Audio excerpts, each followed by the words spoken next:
ইভা ও বাবু drawing রুমে পাশাপাশি বসে ড্রিঙ্কস করছে আর হাসাহাসি করছে। এমন সময় মুখে মাস্ক পরা, চোখে কালো চশমা ও হাতে পিস্তল নিয়ে ড্রয়িং রুমে প্রবেশ করলো একজন লোক। লোকটিকে দেখে বাবু ইভা চমকে উঠে দাঁড়িয়ে গেল। ইভা কাঁপা কাঁপা গলায় বলল, আপনি কে? আমার বাসায় কেন এসেছেন? লোকটি ইভার কপালে পিস্তল তাক করে মাথা থেকে পিস্তল টানতে টানতে কোমর পর্যন্ত এনে বলল, আর নিচে নামতে আমি পারবো না। তুই যে ড্রেস পরেছিস তা দেখে আমার পিস্তলও তোকে ছিছি করছে। ইভা আবারও ভয় পেয়ে কাঁপা কাঁপা গলায় বলল, আপনি কে? বাবু কিছু বলছে না, শুধু ভয় কাঁপছে। বাবুর কাঁপাকাঁপি দেখে অপু বলল, কিরে তুই ভয় পাচ্ছিস কেন? কাপড় চোপড় নষ্ট করে ফেলবি তো? বাবু কাঁপা কাঁপা গলায় বলল, ভাইয়া আমাকে যেতে দিন। তোকে এক্ষুনি পাঠিয়ে দিলে তো এই গল্প দেখে দর্শক মজা পাবে না, তাই তোকে শেষ পর্যন্ত থাকতে হবে। আমার এই পিস্তলের নলের সামনে চুপচাপ দাঁড়িয়ে থাক, আগে ওর সাথে একটু বোঝাপড়াটা করে নেই। ইভা আবারও জানতে চাইল, আপনি কে? এবার লোকটি মাস্ক খুলতেই ইভা লোকটিকে দেখে চমকে উঠল। চোখের সামনে ভেসে উঠল আরো 2 বছর আগের একটি দিনের ছবি, যেদিন অপু অনুনয় বিনয় করে পুলিশ অফিসারকে বোঝাতে চাইল আমি নির্দোষ। ওরা আমার বিরুদ্ধে যত অভিযোগ করেছে সব ওদের মামের ষড়যন্ত্র।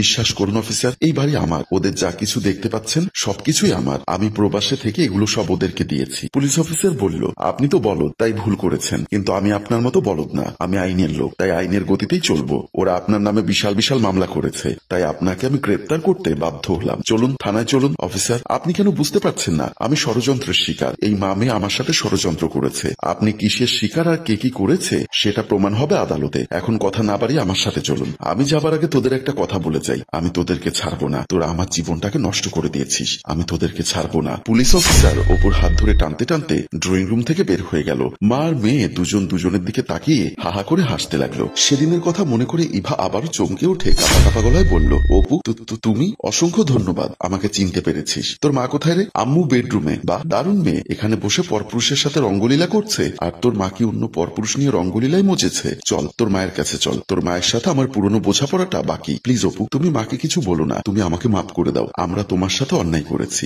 আমার আম্মু খুব অসুস্থ। অপু হাসতে হাসতে বলল, তাহলে তুই স্বীকার করছিস তোরা আমার সাথে অন্যায় করেছিস? কি অন্যায় করেছিলি একটু বলতো? তোর মুখে শুনতে ইচ্ছা করছে। তুমি আমাকে ক্ষমা করো। আমি তো বললাম আমরা ভুল করেছি। বাবু বলল, ও আপনার কাছে ক্ষমা চাইছে। ক্ষমা করে দিন, আমাকেও ক্ষমা করে দিন, আমাকে ছেড়ে দিন। চুপ, একদম চুপ। তুই কাকে ক্ষমা করতে বলছিস? ওকে? ও আমার সাথে কি করেছে তা কি তুই জানিস? কতটা জঘন্য অপরাধ করেছে তা কি তুই জানিস? জানিস না, জানলে ওকে ক্ষমা করতে বলতি না। বাবু আবারও ভয়ে ভয়ে বলল, ভাই ওর মা আরও আপনার সাথে কি করেছে শুনবি? তাহলে শোন। আমি একজন প্রবাসী, ওর সাথে আমার সোশ্যাল মিডিয়ায় পরিচয় হয়, প্রেম ভালোবাসা হয়। ওর আম্মুর সাথেও আমাকে পরিচয় করিয়ে দেয়। আমার সাথে মিষ্টি মিষ্টি কথা বলে 33 লক্ষ টাকা নিয়েছে। তারপর বিয়ের লোভ দেখিয়ে দেশে আসতে বলে। তারপর এসো বাবা এসো, তোমার অপেক্ষায় ছিলাম। তা তোমার আসতে তো কষ্ট হয়নি? না, কোনো কষ্ট হয়নি। তাই ইভাকে দেখছি না। ইভা কোথায়? আমার কথা শুনে ইভার মা ঝামেলা বেগম কিছুটা ভেবাচাকা খেয়ে নরম সুরে বলল, আসলে বাবা ইভা ওর নানার বাড়িতে গেছে। ওর মোবাইল তো বন্ধ। আমি ওকে মেসেজ দিলাম, কিন্তু কোনো উত্তর দিল না। গ্রাম তো, হয়তো নেটওয়ার্কের সমস্যা। তুমি চিন্তা করো না, ও কাল পরশুর মধ্যে চলে আসবে। বাসার ভেতরে চলো, তোমাকে এক গ্লাস ঠান্ডা লেবুর শরবত দেই। আমি আর ইভার মা বাসার ভেতরে প্রবেশ করলাম। আমি বেডরুমে বিছানার উপর বসেছিলাম। এমন সময় ইভার মা আমার জন্য এক গ্লাস শরবত নিয়ে আসলো। আমার দিকে শরবতের গ্লাস বাড়িয়ে দিয়ে বলল,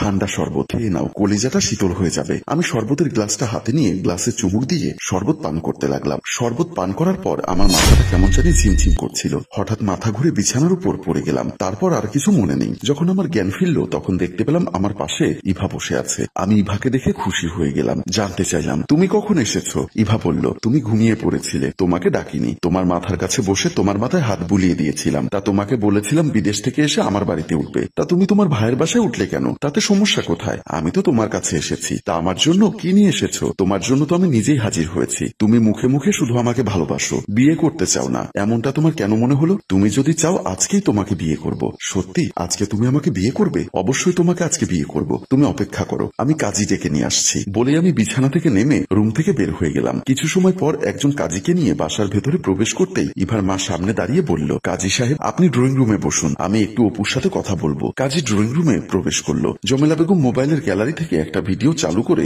আমার সামনে ধরতে আমি যেন আকাশ থেকে পড়লাম। আমি শরবত খেয়ে যখন সেন্সলেস হয়েছিলাম তখন তার সাথে আমার খোলামেলা ড্রেসে ভিডিও করেছে। জমেলা বেগম মুচকি মুচকি হাসছে। আমি বললাম, এসব আপনি কি করছেন? এবার বলো, তুমি কি আমার মেয়েকে বিয়ে করবে নাকি আমাকে বিয়ে করবে? আমি তার কথা শুনে কি উত্তর দেব বুঝে উঠতে পারছি না। সে আবার বলল, এই ভিডিওটা যত্ন করে রেখে দিয়েছি, তোমার বাবা ভাইকে দেখাবো। আপনি এমনটা কেন করছেন? কেন আমার সরলতার সুযোগ নিচ্ছেন? আমার সামনে একটা দলিল বাড়িয়ে দিয়ে বলল, এই দলিলে সাইন করো, গুলশানে তুমি যে ফ্ল্যাটটা কিনেছো সেটা আমার নামে লিখে দাও। আমি তাকে বারবার অনুনয় বিনয় করে বোঝাতে চেষ্টা করলাম, কিন্তু সে আমার কোনো কথা শুনলো না। আমাকে ভয়ভীতি দেখিয়ে আমার ফ্ল্যাটটা তার নামে লিখে নিল। কিন্তু ওদের প্রতারণা এখানেই শেষ হয়নি। হঠাৎ দেখতে পেলাম বেডরুমের সামনে দাঁড়িয়ে ইভা আমাকে ডাকছে। জমেলা বেগম বলল, যাও আমার মেয়ে কি বলে সেটা শুনে এসো। আমি আস্তে আস্তে ইভার কাছে গেলাম। ওর কাছে গিয়ে দাঁড়াতে ইভা আমার কলার ধরে উত্তেজিত হয়ে বলল, তুই আমাকে ধর্ষণ কেন করলি? আমি তো তোকে নিজের বড় ভাইয়ের মতো ভালোবাসতাম। এবার আমি যেন আবার আকাশ থেকে পড়লাম। কাপা কাপা গলায় বললাম, ইভা তুমি এসব কি বলছো? ইভার হাতে থাকা মোবাইলটা বের করে গ্যালারি থেকে ওর মায়ের মতো একটা ভিডিও চালু করে আমার সামনে ধরলো। আমি চমকে উঠলাম, নিজেকে নিজেই ধিৎকার দিতে লাগলাম। উত্তেজিত হয়ে বললাম, ছি ছি ছি, তুই আর তোর মা এত খারাপ? আমাকে অজ্ঞান করে প্রথমে তোর মা ভিডিও করেছে, তারপর তুই ভিডিও করেছিস, এখন বলছিস আমি তোকে ধর্ষণ করেছি? হ্যাঁ, তুই আমাকে ধর্ষণ করেছিস। এখন তুই তোর অ্যাকাউন্টের সব টাকা আমার অ্যাকাউন্টে সেন্ড করে দিবি। কথাটি শুনে আমার মাথা মেজাজ গরম হয়ে গেল। কষে চর বসিয়ে দিলাম ইভার গালে। ইভা গাল চেপে ধরে দৌড়ে ড্রয়িং রুমের দিকে চলে গেল। আমিও দৌড়ে চলে গেলাম। বাবু সব ঘটনা শুনে অবাক হয়ে বলল, তারপর কি হলো? তারপর ওরা আমাকে মিথ্যা অভিযোগ দিয়ে পুলিশের হাতে তুলে দেয়। মা মেয়ে মিলে আমার নামে 3টা মামলা করে সর্বশান্ত করে দিয়েছে। আজ আমি সামাজিকভাবে আর্থিকভাবে সব দিক থেকে সবার কাছে ঘৃণার পাত্র হয়েছি। ভাই, আপনি আমাকে অনেক বড় বিপদ থেকে বাঁচালেন। ওরা মা মেয়ে তো ডেঞ্জারাস। আমার 5-6 লক্ষ টাকা ওদের পেছনে নষ্ট করেছি। আপনার এমন করুণ ইতিহাস না জানলে আপনার মতো আমারও হয়তো মামলা খেয়ে জেলে যেতে হতো। এবার ইভা কান্না করতে করতে বলল, আমি স্বীকার করছি, আমি আর আম্মু তোমার সাথে আরো অনেকের সাথে আগে প্রতারণা করেছি, কিন্তু এখন যা করছি তা আম্মুর চিকিৎসার জন্য করছি। অপু অবাক হয়ে বলল, চিকিৎসা মানে? তুই কি আমার সাথে নতুন নাটক করছিস? বিশ্বাস করো, আমি কোনো নাটক করছি না। তোমরা আমার সাথে এসো। তোমরা আম্মুর অবস্থা দেখলেই বুঝতে পারবে